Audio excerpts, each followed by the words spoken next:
Hi అండి, welcome to STV. Double bedroom ఇళ్లను పరిశీలిస్తున్న ఎమ్మెల్యే కుంభం అనిల్ కుమార్ రెడ్డి. డబుల్ బెడ్రూమ్ ఇళ్లలో వసతులు కల్పిస్తాం. భువనగిరి పట్టణ పరిధిలోని సింగనగూడెంలో నిర్మించిన డబుల్ బెడ్రూమ్ ఇళ్లను భువనగిరి ఎమ్మెల్యే కుంభం అనిల్ కుమార్ రెడ్డి జిల్లా కలెక్టర్ హనుమంతరావు, అడిషనల్ కలెక్టర్ వీరారెడ్డితో కలిసి మంగళవారం అయితే పరిశీలించారు.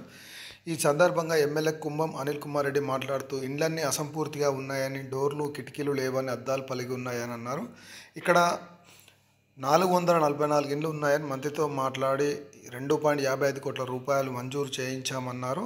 దీంతో వాటర్ సప్లై, డ్రైనేజీ, కరెంట్ పనులు పూర్తి చేస్తామని చెప్పడమే జరిగింది.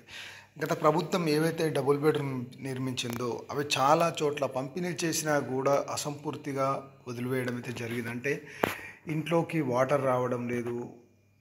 కొన్ని ఇచ్చినప్పటికీ అంటే జనాలు అక్కడ ఉన్నా కూడా కొంత వాటర్ సమస్య వేధిస్తుంది. అలాగే కొంతమందికి పట్టాలు ఇచ్చినప్పటికీ కూడా ఇంతవరకు అయితే ఈ మౌలిక సదుపాయాలు అయితే కల్పించలేకపోతుంది ఈ ప్రభుత్వం.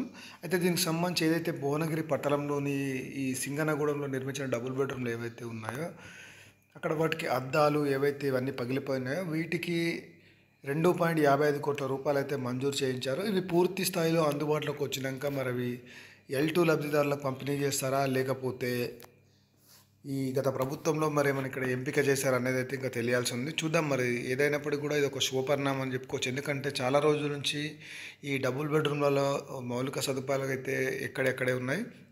ఇప్పుడు అధికారుల దృష్టికి వెళ్ళినా కొన్ని ఒక్కొక్కటిగా ఈ నిధులు కేటాయిస్తూ ఈ అసంపూర్తిగా ఉన్న డబుల్ బెడ్రూమ్లు అయితే పూర్తి స్థాయిలో కంప్లీట్ చేసి లబ్ధిదారులకు అందజేసే ఆలోచనలు ఉన్నందుకు దీనికి సంబంధించి మరేదైనా అప్డేట్ ఉంటే మరొక వీడియో అయితే చేస్తాను. Thank you for watching STV.